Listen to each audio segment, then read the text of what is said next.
Hello बच्चों, आज हम स्पर्श भाग 2 कक्षा 10 का पद्य खंड का पाठ पढ़ेंगे, जो कि कविता है और जिसका नाम है पर्वत प्रदेश में पावस। और बच्चों, इस कविता के कवि हैं सुमित्रा नंदन पंत जी। तो जो कवि हैं सुमित्रा नंदन पंत, इनका जन्म 20 मई 1900 को उत्तराखंड के कौसानी अल्मोड़ा में हुआ था इनका जन्म। और बच्चों, ये बचपन से ही इनको काव्य पाठ कविता लिखने का बहुत शौक था और 7 साल की उम्र में स्कूल में काव्य पाठ के लिए इन्हें पुरस्कृत किया गया। 1915 में स्थायी रूप से साहित्य सृजन शुरू किया इन्होंने और छायावाद के प्रमुख स्तंभ के रूप में जाने जाते हैं। बच्चों, इन्हें सुमित्रा नंदन पंत जी को प्रकृति का सुकुमार कवि भी कहा जाता है और ये प्रकृति के बारे में बहुत ही अच्छा लिखते हैं। मतलब आप इनकी कविता पढ़ेंगे तो उसमें ये इतनी अच्छे से प्रकृति का वर्णन करते हैं कि आपको ऐसा लगेगा कि मानो साक्षात आप उस दृश्य का साक्षात दर्शन कर रहे हो। आपको ऐसा लगेगा आपके आसपास वैसा ही दृश्य प्रतीत हो रहा है। तो बच्चों, आज हम उनकी लिखी हुई कविता पढ़ेंगे, पर्वत प्रदेश में पावस। जैसे कि बच्चों, आपको सभी को पता है कि आजकल कौन सी ऋतु चल रही है? वर्षा ऋतु चल रही है ना। पानी गिर रहा है, मतलब बारिश हो रही है, बादल आ रहे हैं, पानी गिर रहा है। और जो कि हमारे जो कवि हैं वो अल्मोड़ा के हैं, मतलब जहाँ पर पर्वत प्रदेश है, जहाँ पर पर्वत हैं, पर्वतों पर घर होते हैं। तो पर्वत प्रदेश में पावस, पावस का मीनिंग होता है बच्चों वर्षा ऋतु, है ना। तो पर्वत प्रदेश में जो वर्षा ऋतु है उसका यहाँ कवि ने बहुत ही सुंदर वर्णन किया है।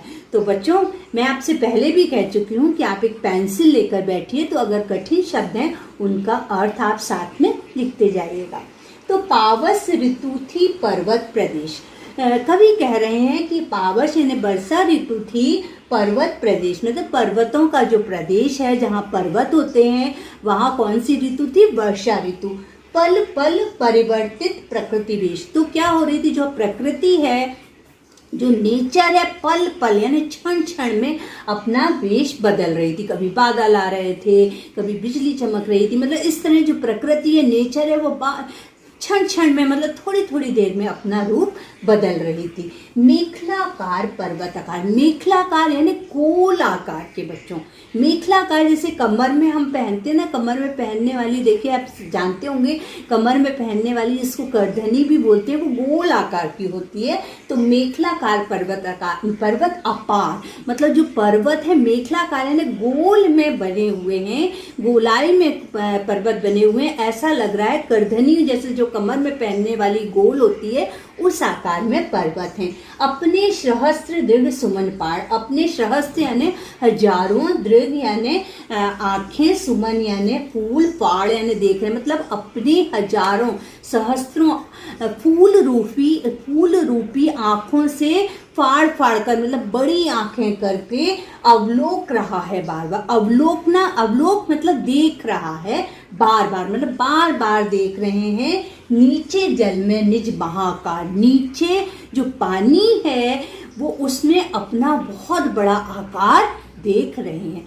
तो बच्चों, इस पहले पैराग्राफ में कवि बताना चाह रहे हैं कि पर्वत प्रदेश में वर्षा ऋतु है और वर्षा ऋतु में जो प्रकृति है वो क्षण क्षण में अपना रूप बदल रही है।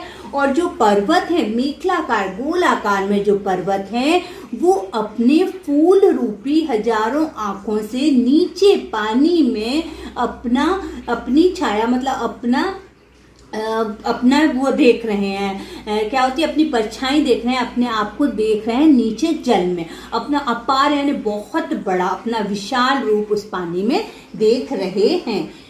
जिनके चरणों में पलाताल दर्पण सा फैला है विचार। उन जिनके चरणों में, मतलब जो पहाड़ों के चरणों में, मतलब पहाड़ों के नीचे पलाताल, मतलब जो नीचे पानी भरा हुआ है वो तालाब है, वो पर्वत के नीचे है। दर्पण सा फैला है विशाल, मतलब दर्पण इतना विशाल है जैसा लग रहा है जैसे बहुत बड़ा कोई मिरर, शीशा होता है ना, दर्पण। इसीलिए वो फूल रूपी आंखों से उसमें अपना चेहरा मतलब देख रहे हैं। गिर का गौरव गाकर झरझर, मद में नस नस उत्तेजित कर, मोती सी लड़ियों से सुंदर झरते हैं झाग भरे निर्झर।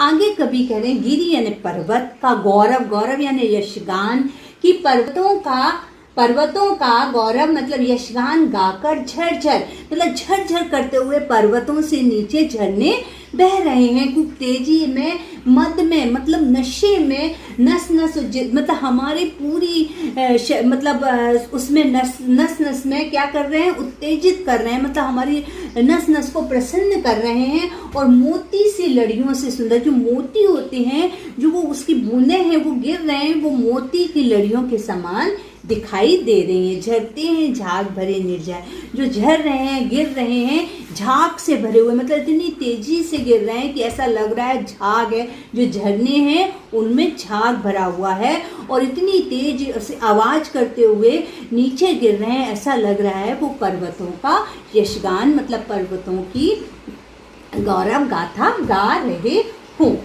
गिरिवर के उर से उठ कर, गिरिवर यानी पर्वत के लिए कहा गया है, उर यानी हृदय से, जो ये झरने हैं वो पर्वतों के हृदय से उर से उठ कर मतलब उठ कर नीचे गिर रहे हैं। उच्च आकांक्षाओं से तरवर मतलब ऊंची इच्छाओं से आकांक्षाओं से भरे हुए, तरवर यानी जो पेड़ हैं, जो वहां पर साल के पेड़ लगे हुए हैं वो है झांक रहे नीरव नर पर, पर्वत के ऊपर हैं वो पेड़ साल के और वो झांक रहे हैं नीरव नव, नीरव यानी शांत खड़े हुए हैं और नव यानी आकाश की ओर देख रहे हैं।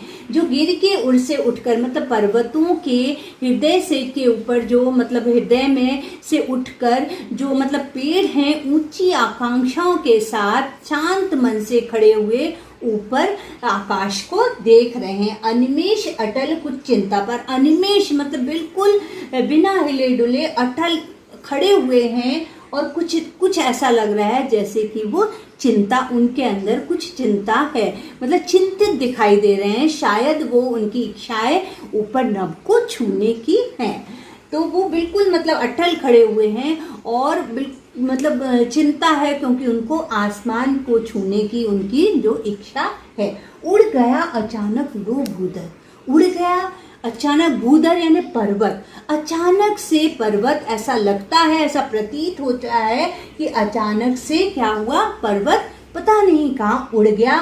फड़का अपार पारद के पड़ मतलब जो पारद होता है, पारे जैसा होता है, बिल्कुल उसके समान सारा वातावरण कैसा दिखने लगा, चमकीला दिखने लगा है। बिल्कुल जो पारा देखा है ना आपने, उसके जैसा बिल्कुल चमकीला दिखने लगा है पूरा जो वहाँ का प्राकृतिक वातावरण है। रव शेष रह गए हैं निर्झर, है टूट पड़ा भूपर निर्भर। रव मतलब बिल्कुल अब शेष क्या रह गए हैं, सिर्फ निर्झर झरने ही हमें दिखाई दे रहे हैं। है टूट पड़ा भूपर, हमें ऐसा प्रतीत हो रहा है कि भू यानी धरती पर पूरा आसमान टूट पड़ा, मतलब इतनी तेज बारिश होने लगी है और इतनी तेज बारिश के कारण जो पानी का धुआं उठ रहा है सफेद पारद के जैसा, उसके कारण हमें अब पर्वत दिखाई नहीं दे रहे हैं, हमें पर्वत दिखाई देना बंद हो गए हैं, सिर्फ हमें पानी पानी और उसका झाग दिखाई दे रहा है। धस गए धरा में सब, ऐसा लग रहा है धस जाना मतलब पहाड़ के अंदर धस गए, मतलब मिट्टी के अंदर धस गए। सभय यानी भय के साथ शाल के वृक्ष, ऐसा लग रहा है जो अभी हमें शाल के वृक्ष दिखाई दे रहे थे, जो सोच रहे थे कि हम ऊपर नभ के को छूना चाहते थे, वो शाल के वृक्ष ऐसा लग रहा है कि डर के कारण जैसे ही मतलब वो बारिश हुई इतनी तेज, डर के कारण जमीन के अंदर धस गए हूँ। उठ रहा धुआं जल गया ताल, वो जो नीचे तालाब था जो दर्पण जैसा फैला हुआ था उसमें से एकदम किसका पानी का धुआं उठने लगा, तो उससे हमें ऐसा प्रतीत हो रहा है कि धुआं उठ रहा है कि जैसे कि ताल में आग लग गई हो, ताल जल गया हो और वो पानी हमें धुएं के जैसा उड़ता हुआ प्रतीत हो रहा है। यूं जलद यान में विचर मतलब जलद यान यानी बादलों का यान, में विचर विचर यानी घूम घूम कर था इंद्र खेलता इंद्रजाल। जो इंद्र है, ऐसा प्रतीत हो रहा है कि जो इंद्र देवता है वो बादल रूपी यान में बैठकर घूम घूम कर अपना जादू फैला रहे हैं। मतलब जो प्रकृति अपना रूप बदल रही है वो इंद्र देवता बादल रूपी यान में बैठकर विचर कर घूम घूम कर प्रकृति में इस तरह का जादू फैला रहे हैं। तो बच्चों, हमने ये कविता पढ़ी सुमित्रा नंदन पंत जी की पर्वत प्रदेश में पावस। आपको अच्छे से समझ में आ गई होगी। अब हम नेक्स्ट वीडियो में नए लेसन के साथ फिर आपसे मिलेंगे। तब तक के लिए बाय।